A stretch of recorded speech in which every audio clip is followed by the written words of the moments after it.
Good evening, everyone, and thank you, Valentina, for such a wonderful introduction. And thank you for introducing qLegal. So as we move forward, today we are presenting on interpreting artist agreements. And so first things first, I am Khushi and I'm from India, and I'm studying public international law at Queen Mary University of London, and it's an LLM degree for 1 year. With me, I have my co-participants. I'll let them introduce themselves. My name is Pranav, and I'm doing LLM as well in public international law. I too am from India, but I'm from the southern part of India, from a little known state as Kerala. I'll let Krishna introduce himself. Hello, everybody. I'm Krishna. I'm from the southern city of Chennai in India, and I do my international business law LLM at Queen Mary. So as Valentina already told you all about what is qLegal, I'll just give you a brief about what work we do. So qLegal is run by postgraduate law students at Queen Mary like us, and we are supervised by faculties and external UK solicitors, and we offer a variety of services, which include written legal advice. So it is one-on-one written legal advice on matters which are like intellectual property rights, data protection, incorporation, and variety of commercial agreements. Then we have the public legal education program, which like this one, where we conduct free workshops to raise awareness on legal issues. And then we have the externship and legal consultancy program, which is also done by qLegal students, and it provides technological and legal services to startups and businesses. So this was about qLegal. A few housekeeping rules before we begin the presentation. As already told by Valentina, you can write your questions in the chat box, and we'll have a dedicated time at the end of the workshop for answering all your questions. And if you have any questions that requires legal advice, we always have a free legal services clinic at qLegal, which works from September. So you can obviously apply there as well. For today's presentation, we are going to cover oral versus written agreements and different clauses as seen on the screen, which are fees and expenses clause, the insurance clause, the intellectual property rights clause, cancellation and force majeure clause, warranties and indemnities, and finally, the most important, boilerplate clause. And then we will have the time for Q&A. So let's begin. I'd like to ask all of you, if you can just write in the chat box that what do you understand by the word contract?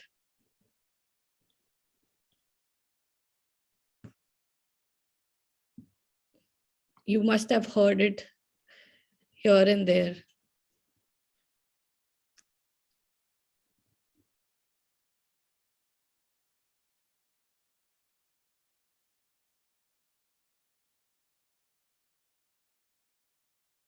Yeah, that's right. We're getting a lot of answers, and all of you are correct. Obviously, it's a written agreement between two or more parties. True. So how does a contract functions? Like, what are the essential ingredients of a contract? So the first thing that is important in a contract is offer. The word itself suggests offer is like I am offering something to the other person, and the other person accepts it. So the second condition would be acceptance. And how is that contract enforceable, like legally enforceable? It does not. So when you offer someone and the other person accepts it, what is the thing that makes it valid in the court? So that is consideration. And with that works the intent. So consideration is basically, it may be monetary or non-monetary. Something like, if you are giving me something, I am giving you something in return. And that way, it might be money, or it might be something like I'm offering the venue or anything like that. So that way a contract is validated. And obviously the intent intention to enter into a contract is also the essential ingredient of a contract.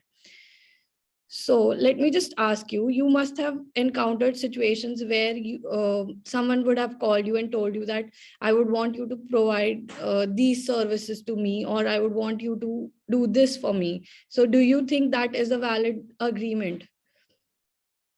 Is it binding in the court if you accept it over a phone call maybe?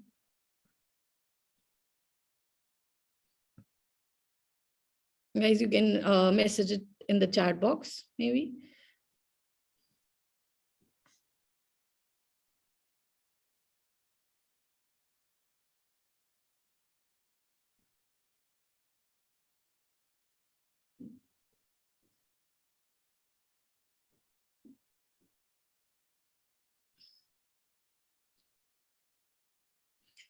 Okay, so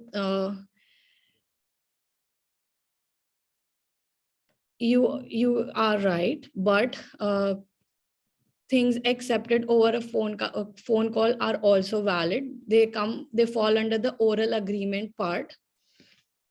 So there are two types of agreements. That is, one is oral agreement and the written agreement. Oral agreements are usually done on phone calls or with a handshake, and they are valid in the court.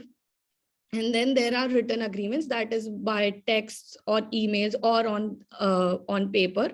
So both these agreements are legally valid and they are enforceable in the court.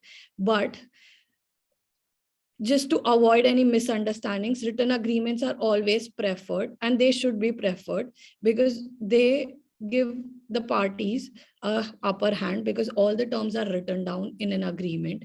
You can easily put it forward. If there is any dispute, you can easily put it forward that, see, I have these terms written, and there's no denial of it, and it avoids misunderstandings.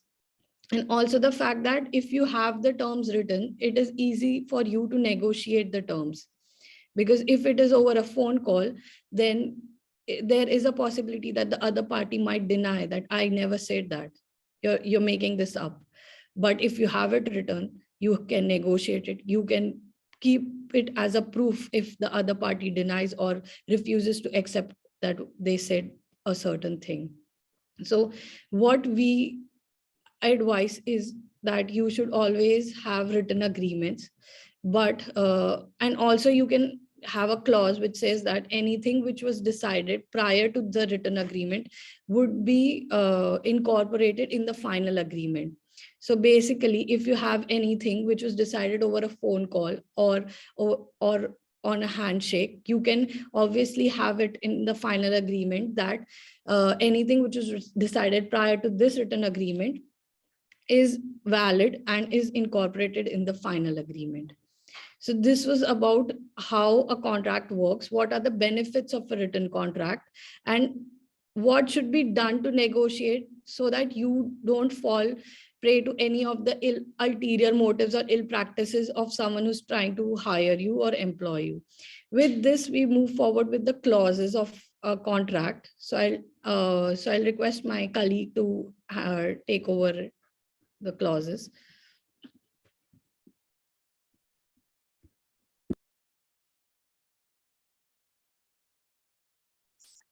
So the first clause that we would be covering would be the fees and expenses clause. A fees and expenses clause is a provision in a contract that specifies who will be responsible for paying various costs associated with the work being performed under the contract and how much they will be responsible for paying. The clause can cover a wide range of expenses such as travel costs, equipment rental fees, legal fees, etc. So in addition to specifying who will pay for what expenses, a fees and expense clause may also specify how fees and expenses can be calculated, such as a flat rate or a percentage of the overall cost of the work. The clause may also specify when and how the payments will be made and the penalties that may be assessed for late payment. For artists, fees and expense clauses are extremely important because they determine how much money they will receive for their work and how much they will be paid for any expenses related to their work. By including a fees and expense clause in your contract, both parties can have a clear understanding of what is expected of them and can avoid any misunderstandings or disputes in the future. Fees and expense clause can also be previously agreed by email or text, and that needs to be very clearly mentioned in the agreement. Now that we know what a fees and expense clause is, let's understand how to draft a good one. The first step would be to specify the services provided. This means that the clause that you are drafting should specify all the services that you as an artist will provide and how those services will be charged. It can either be through hourly rates, fixed fees, or a combination of both. The second step would be to identify any additional expenses. The clause should identify any additional expenses that the artist will incur in providing the services. This might include travel expense, accommodation, or materials. It is important to be specific about the expenses and to set amounts on the amounts to be reimbursed. The third step could be to clarify payment terms. The clause should clarify the payment terms, including when the payment is due and how the payment is to be made. For example, like when you're making a contract, you can state that the payment will be made in installments or at the completion of the project. And it could also be stated that the payment could either be made by check or bank transfer or through some other means of payment. The fourth step would be to address any late payment fees. The clause should address what will happen if the payment is not made on time. This could include late payment fees or interest charges. It is important to be clear about what the consequence of late payment will be and to ensure they're reasonable and proportionate. This is a very beneficial clause as this clause will ensure that you as an artist are compensated for the loss that you have suffered due to the late payment. Finally, you can consider putting a cap on expenses. Depending on the nature of project, it could be appropriate to put a cap on the expense, as this will limit the expenses that the artist you as an artist will face, and you could also therefore get a greater profit margin as well. Finally, it would be best to clarify any tax implications. For example, will the fees and expense be subject to VAT, and who will be responsible for paying any applicable taxes? Now, let's move on to the next important clause, which is known as an insurance clause. We've all heard about what an insurance is, and most of us in the audience would probably be having medical insurance, life insurance, etc. An insurance clause in this contract is also something that protects you against unforeseen events. This clause typically outlines a minimum type of amounts of insurance coverage that must be maintained by the parties, as well as any additional insureds or named beneficiaries that may be added to the policy. The purpose of this insurance clause, as I stated earlier, is to prevent the parties against financial losses that could arise due to unexpected events or accidents. You can take other type of contracts, such as construction contracts, service agreements, as an example, where there are a lot of insurance clauses, and the insurance clauses are not standardized. They can change according to the nature of the contract and the risks involved in performing the obligations of the agreement. Let's move on to an example of an insurance clause. X has an insurance policy that covers anything presented at the premises of X, as well as anything presented by X in the United Kingdom, including while in transit.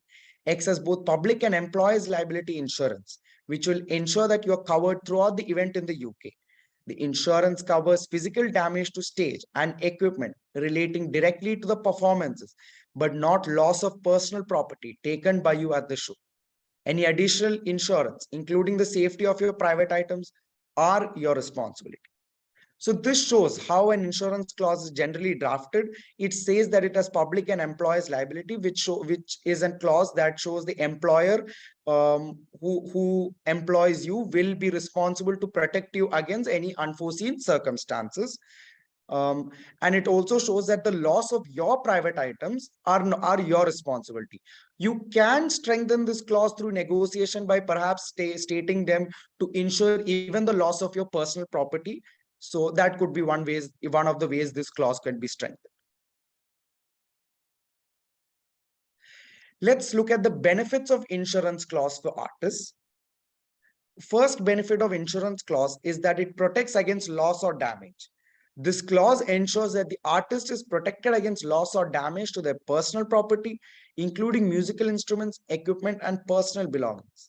The second is protection against liability. The clause can also provide protection for the artist against liability claims that may arise during the course of their performance, such as injury to a third party or damage to the property.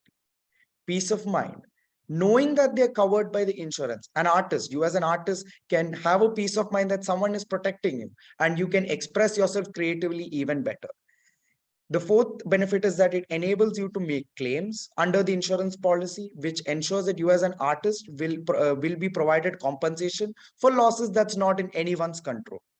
And the clause will also help other party to the clause can also help the other party to promptly assist the artist in making any claims under the insurance policy, which ensures that the claim process is smooth and efficient.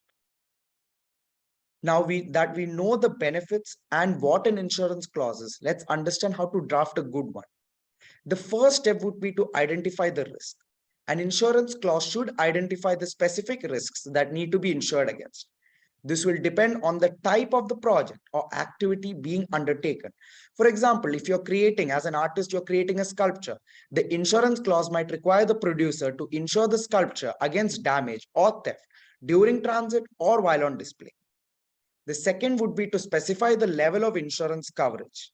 The insurance clause should specify the limit of insurance coverage as required. This might include a minimum amount of coverage or specific types of coverage.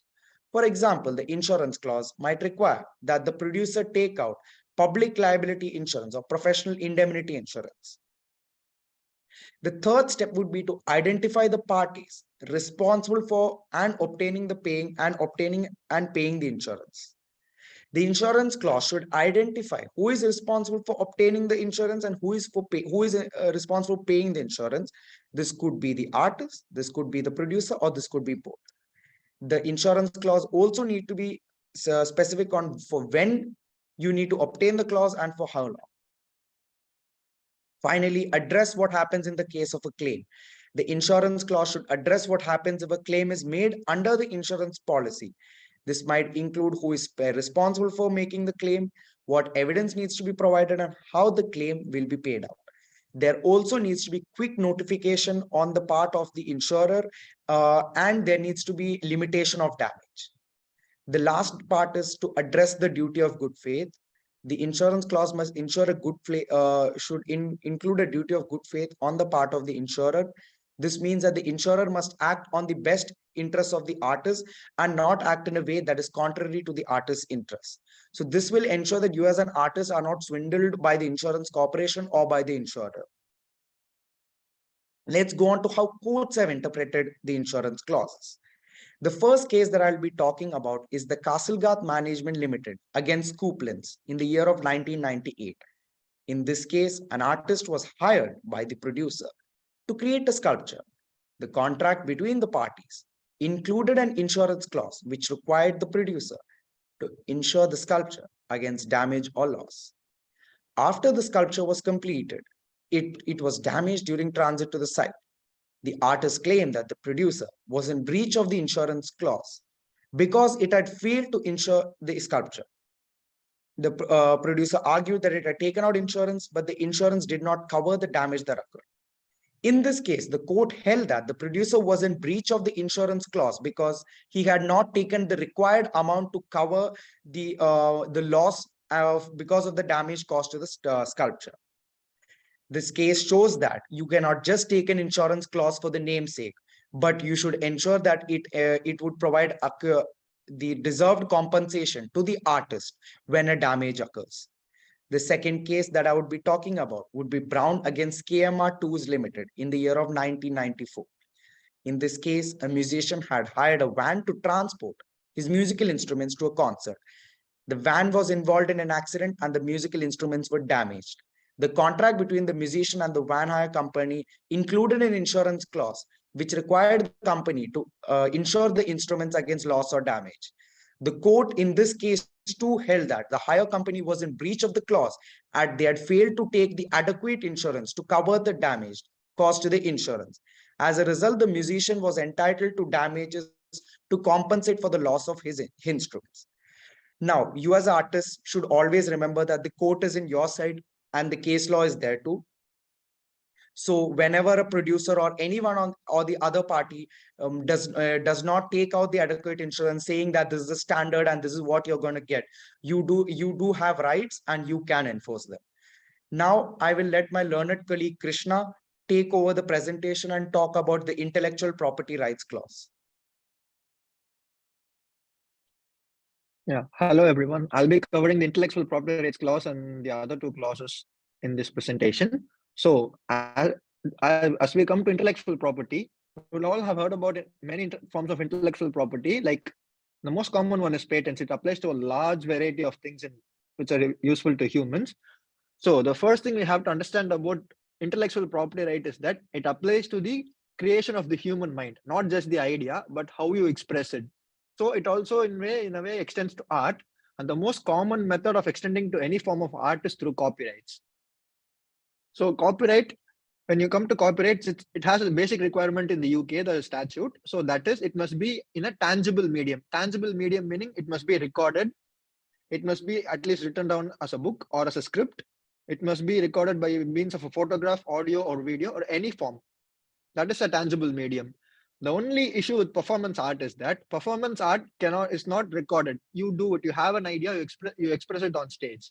That is the thing. And the law looks at it as a work of action with or without music capable of being performed. This is an interpretation by the law, which was held in the case which was filed before the higher courts.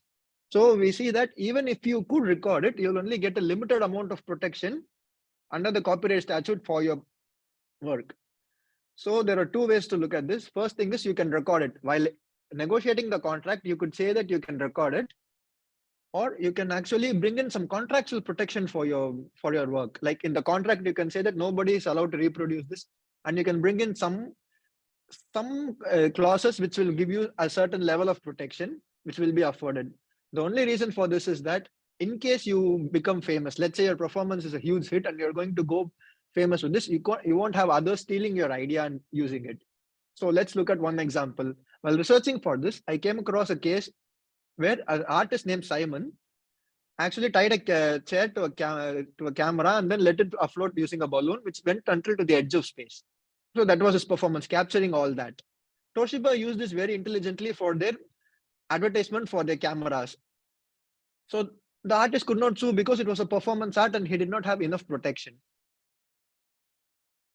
Can you go to the next slide? So you see what fixing in a tangible medium is sound recordings, audio or video, either way, and photographs. So when you're performing, they will take photographs of your performance. So that can be that is good exposure for you.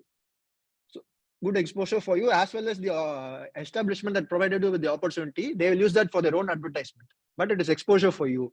So if you could include it in any part of the agreement, such as under the IP rights clause, or have a separate clause titled as the image rights clause, then they will be obliged to give you due credit under the contract. So it will become enforceable and you can actually sue them if they don't provide you with proper credit. It helps you get credit. And one of the most important things is that if you're looking into an IP clause or bringing it under a contractual obligation, like these are the protections which the contract provides me for my performance, the most important thing is they can be negotiated. You can put forward your terms and negotiate with the producer or the organizer or the event management regarding what amount of protection can be afforded to your performance, ensuring that it is not used illegally or without providing you with due credit. So we see that the most important thing arising out of your IP rights is that it gives rise to royalties, that is monetary benefits that arise out of it. So if you become big and if you have some contractual protection as your career progresses, including this and having a good understanding of how to negotiate this will only benefit you in posterity, because let's say you provide a great performance, it will only, if it is being repeated, then it will only add value to you. You will only gain out of it. You all know how the movie industry works. So the most famous example are movies. So let's say a movie is being broadcasted on TV. So the actors who acted in it get royalties and the production house also gets a cut, shares it with them. So this is how it works. So in the case of your performance, from the money that is received for, like telecasting it online, nowadays people do it on YouTube. You can actually benefit from that. and you can monetize content now. And we can moving on to the next clause, that is the cancellation clause. Cancellation means you can't do that obligation for a certain reason. Let's say you're scheduled to do a performance, suddenly you're unable to do it. So this is included in the agreement. Like if you cancel for certain reasons, it is allowed. So let's say you fall ill or there is some other reason, if you cancel, then it is not allowed. Then you need not reimburse them or you will not be sued. But this depends on both the parties. If the producer cancels, there's a certain consequence to it, which you both agree in the contract. If you cancel as an artist, there's a certain consequence and it is provided in the contract. So to understand the effect of this clause, you have to pay attention to how it is worded and understand how it will be understood and how it will be enforced in the future. So while looking into this clause, please pay attention to the wording of the clause so that you understand what it means. And if you feel that it is probably not very helpful to you, you can actually renegotiate it. Or you can, at the negotiation stage, say that this is not, I don't feel good about this. Can you please renegotiate this or reword this? You can do that. So this is just an example. Here you can see that if the producer or organizer cancels 15 days before, 15 days is just for an example. You can negotiate it based on how your particular field works or how you work in your field. So in the case the producer cancels, you will, let's say you're paid 30% of the amount. You can keep that amount. You need not give it back to them, and you will not be compensated further because since it was done 15 days before, which you have agreed upon. But let's say the producer cancels after 15 days, then you can be paid the full 100% of the amount which you're owed. Now it is you're contractually owed, and you can sue them for getting this full amount as compensation for the performance you were about to give, because it is valid through the contract. And we come to force majeure. Force majeure means, generally in legal parlance, we understand it as an act of God. An act of God meaning any action or event that is outside the control of human beings. So when the force majeure clause is enforced, it means that neither party is obligated or liable, because it happened, the performance is cancelled due to an event that is outside their control, and hence both parties cannot do anything. You should also look into the wordings of a force majeure clause, because it specifies some of the situations where it happens. So in this case, we can see that some of the terms are vague, like abnormally inclement weather, lightning, storm, other natural physical disaster, etc. are vague. So in this case, you can try to define it according to the place where you are. It will be really helpful if you could, because in that case, it provides a clearer understanding to yourself. It makes the contract more accessible and and easy to understand for people who read it, and it will be easier to come to a decision. So the next clause will be warranties and indemnity, which will be dealt with by my colleague Kushi.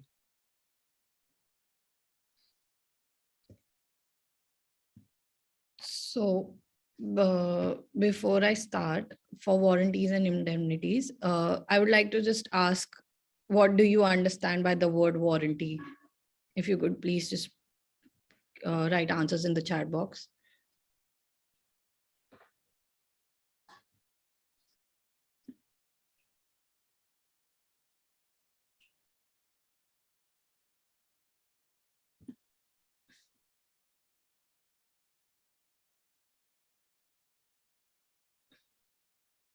Anything you understand, just even in simple terms.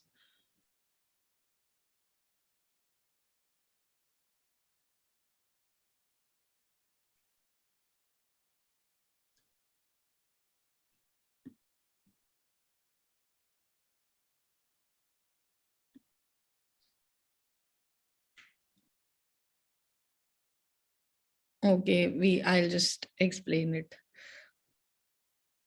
Yeah, that's right. So warranties are basically assurances that are made by both the parties in the contract. So it is a kind of promise. It is a kind of promise that is made between both the parties, and it is basically like I am promising that this won't happen or this will happen. And if there's any breach of such a promise, then it would obviously lead to a legal claim and you'll have to pay for damages.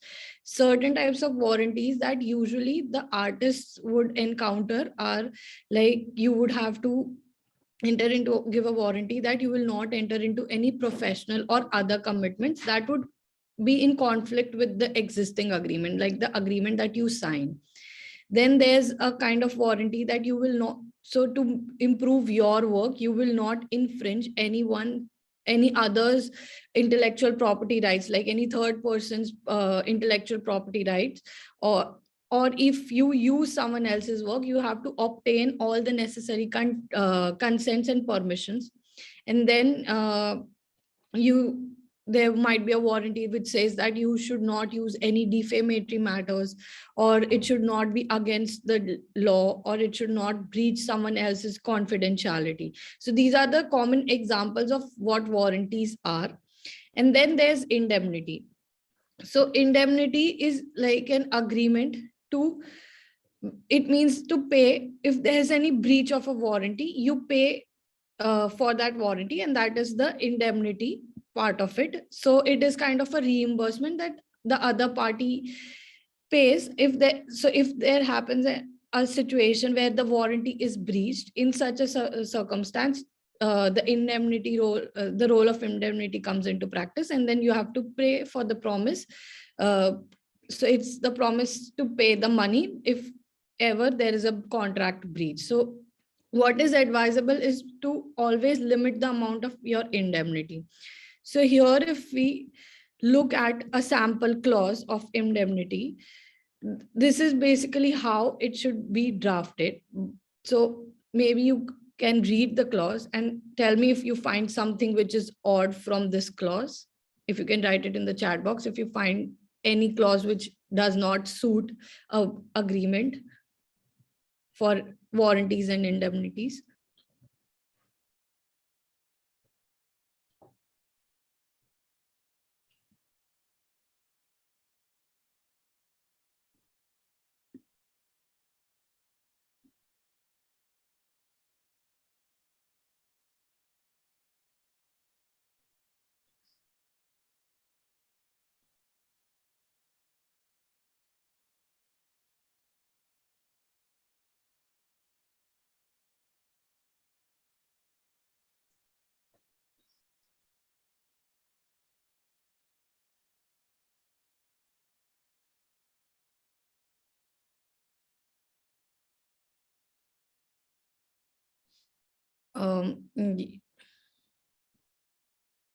So my question is, do you find any of the clause in the sample clause to be odd, like it shouldn't be there, or it should be, it could be negotiated or differently drafted?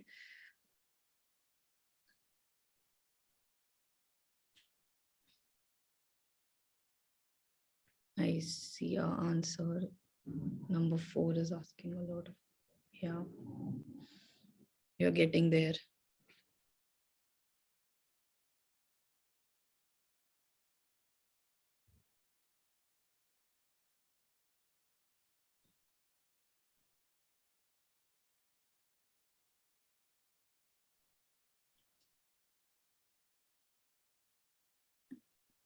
So if we see the revised clause, we've removed the part which talks about the defamatory thing, and it has capped the indemnity, the liability that would be put on the artist in respect of all the warranties that were stated above, so that there's no unlimited responsibility on the artist to pay for any breach of warranty. So maybe this is a point that artists could keep in mind while negotiating warranties and indemnities clause, that they cap their indemnities so that their liability is not unlimited, and that they are not charged for something which is very small and they have to pay a big price for it. So this is how a revised clause would look like. So if these are just sample clauses, these are not clauses that you would want in your agreement, but you could always refer them and negotiate on them.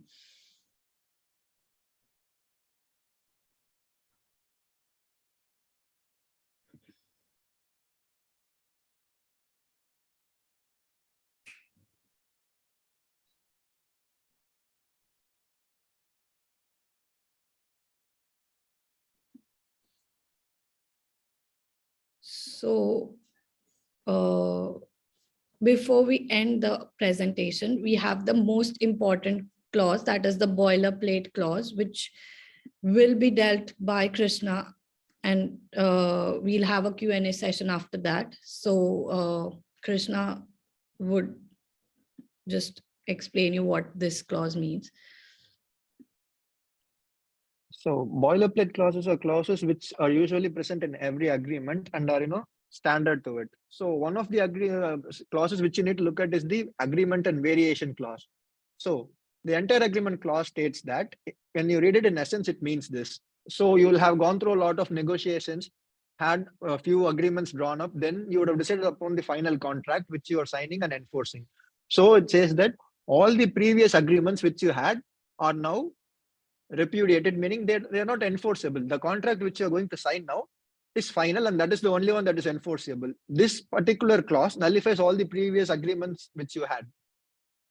And the variation clause, it says that you can change some terms of the clause, but not without both parties mutually agreeing to it. One party cannot unilaterally change the terms, like the producer can't suddenly change your compensation or anything, or how much you're being remunerated. Both of you have to agree, and that will be included. And this enables this. It provides the ability to do that in contractual terms. Another clause which you have to look into is the governing law clause.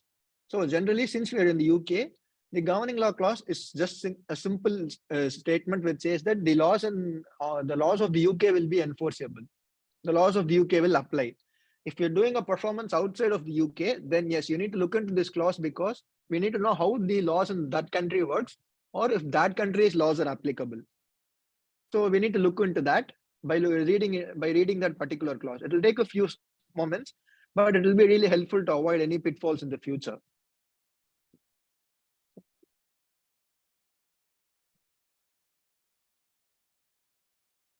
And I'm going to summarize whatever we have seen so far.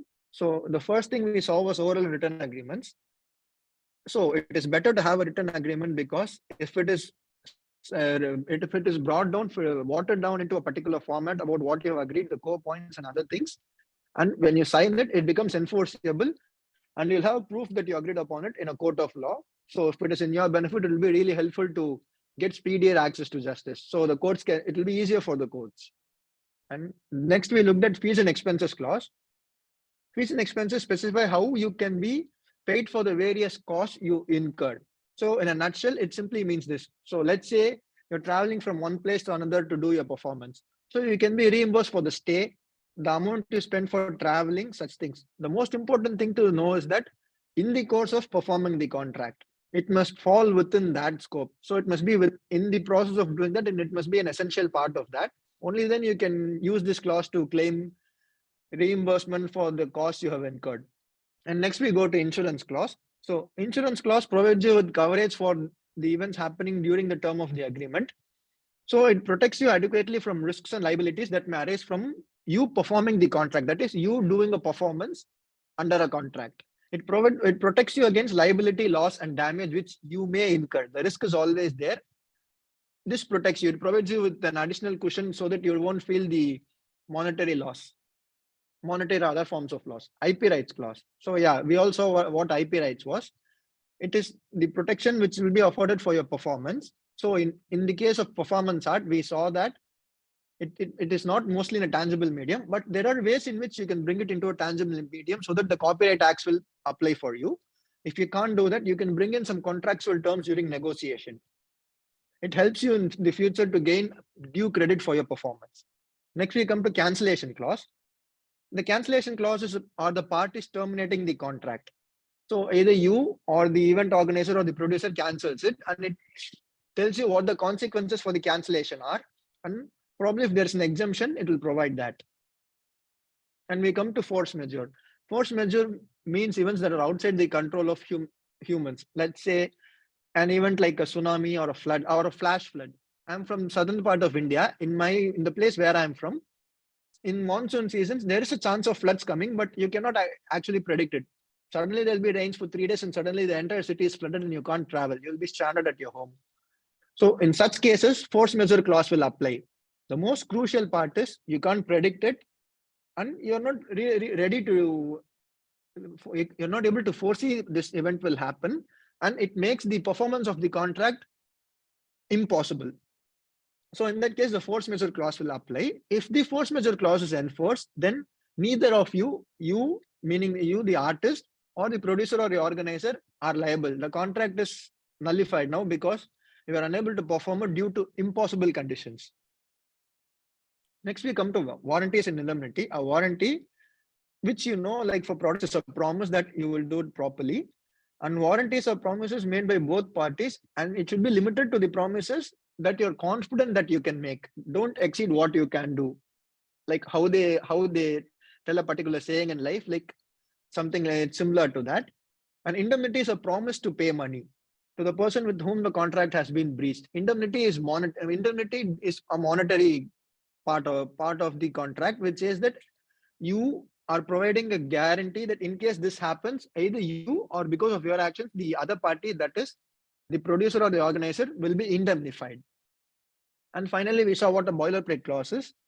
The entire agreement clause says that if this particular contract is enforceable and the previous agreements which you had are repudiated. So please pay care to the fact that whatever you agree upon is a result of the negotiations and it is what you agree to. So please make sure of that.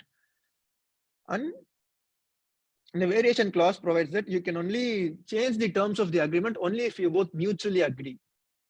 And we also saw the extra example of the governing law clause, which says that which law will apply. If it is within the UK laws will be provided with that, which says that the laws which are applicable in the UK are applicable to this agreement. To this contract will be written in the governing law clause. And if it is from a country outside, you need to pay attention to what is provided in that, which country's laws are provided in that, and what they are. So it will lead to further research on your part. And as a final point, I'd like to add that please make sure that there are no ambiguous points or any points that are open-ended, so that interpreting it becomes easier for both as lawyers, and understanding it will be easier for you. Thank you. If there are any questions, kindly please raise them so that we can provide some answers.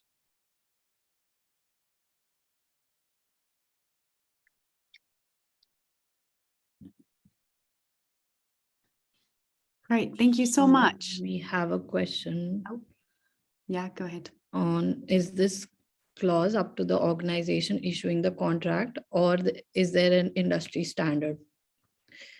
So from what we have read here, it is obviously up to the organization that is issuing the contract, and the clause can obviously be negotiated. Maybe for industry standards, Valentina can fill you in. Yes, Kushi, thank you. I was going to say for that question, and when you asked it, Leah, I went to see some example contracts that I have and some of the ones that I sent the team in preparation for this. And actually the clause that was shared in that slide was one directly from a sample contract that we looked at.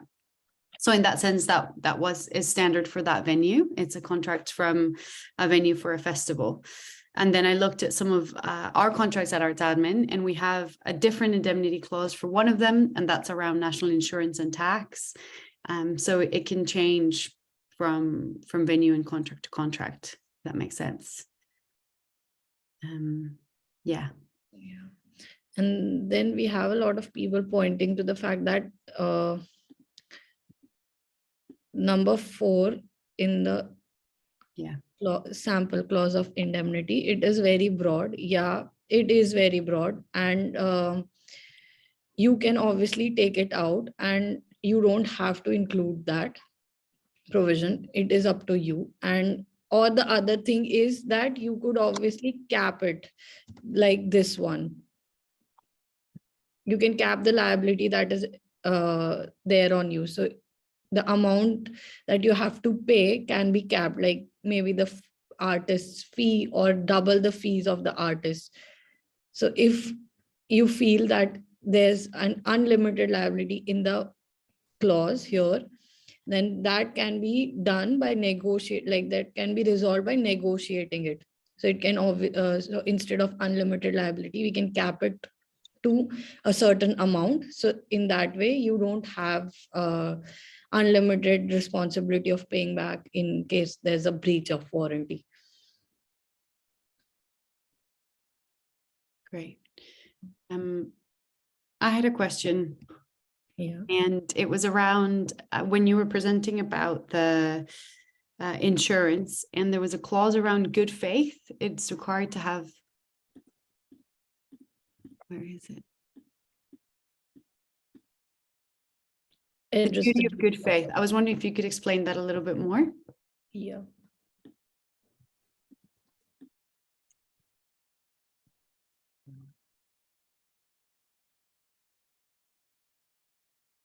Hello. Am I audible now? Yeah. Oh. So with regards to the good faith clause, it's basically where there is a legal provision and you are just stating in the agreement that both the parties will act in a good faith, like, not in a method of taking advantage of another party, and basically ensure that there is honesty, transparency, and clarity in the deal. So in an insurance clause is very important because at least from where I come from in India, there has been a lot of cases where insurance companies, they provide either part claims, saying using some technicalities, etc. So we should not put the artist should not be put in such a situation, and therefore such a clause is very important in a insurance clause. Great, thank you. There's a question here about, could you please kindly elaborate on email confirmations mentioning pay, fees, dates, and deliverables versus receiving contracts with signature? I think this is way at the beginning. Yeah, contract, oral agreement, written agreement, types of written agreements.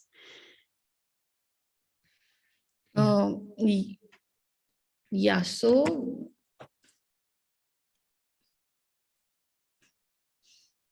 email confirmations, just a second.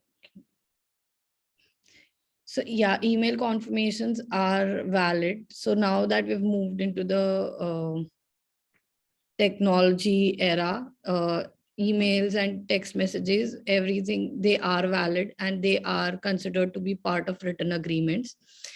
But the only thing that is advisable here is that if any of the communications are done in such formats like emails or over text messages, they should be incorporated in the final written agreement.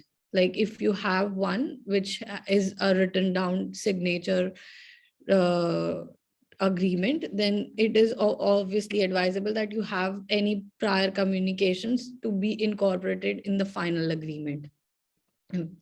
What about if there is a final agreement? So they are valid. These messages, emails, they are valid and they are enforceable in the court. Great, yeah. And how would you dispute them? Sorry, I had that question for myself as well. Like, what is the process of if there's a breach of contract? What are kind of your rights, or what is the process of disputing? Oh, that is more for the legal advice clinic. Oh, okay. That's fine. There's a question here. Aside from unlimited liability, where can and should our artists push back on contractual terms that overwhelmingly favor the employer?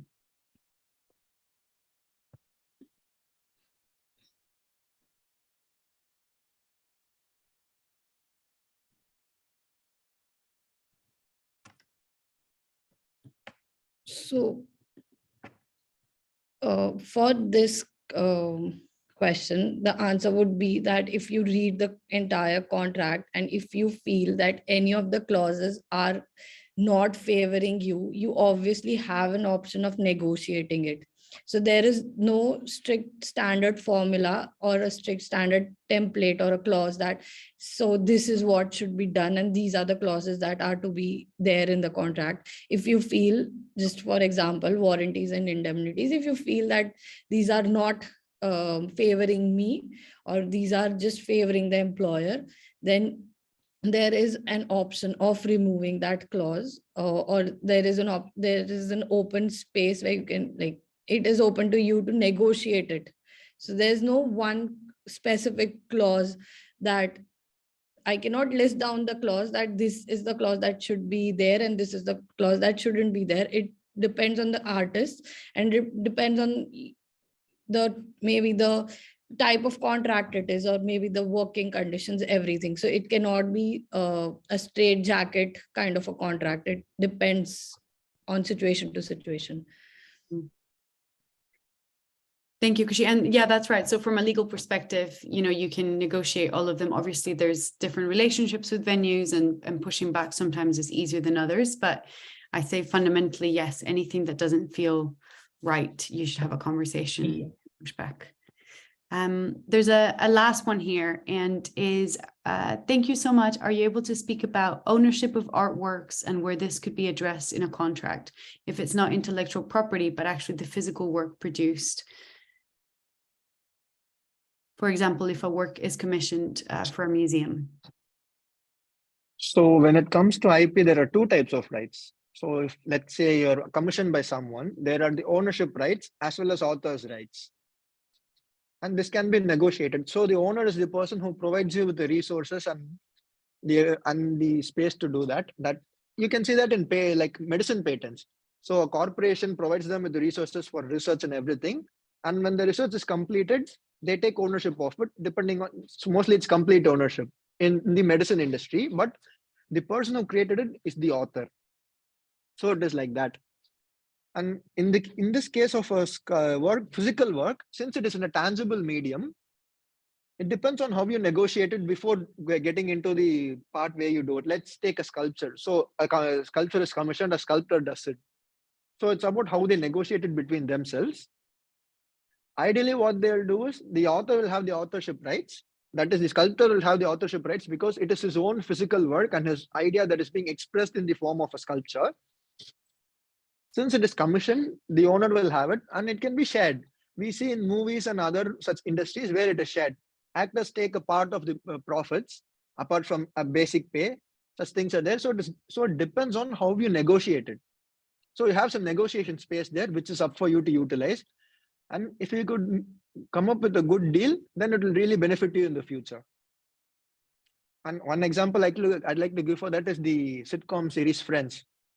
The actors who acted in that are still making money out of it. It's been more than 30 years now, and they're still getting a lot of benefit out of it, thanks to negotiating a good contract.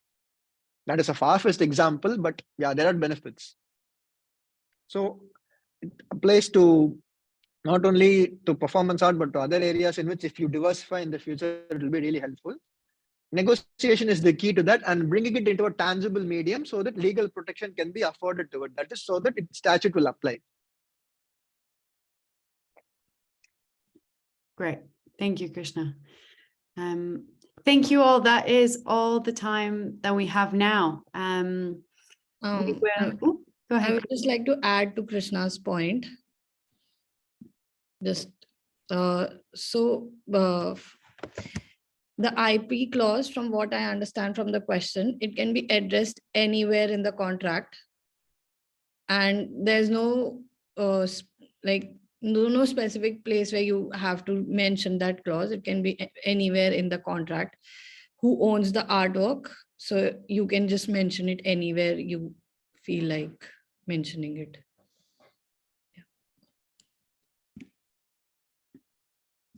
Great. Yeah, thank you. Sweet. Well, thank you all for this. I will also stop recording now. And just to say,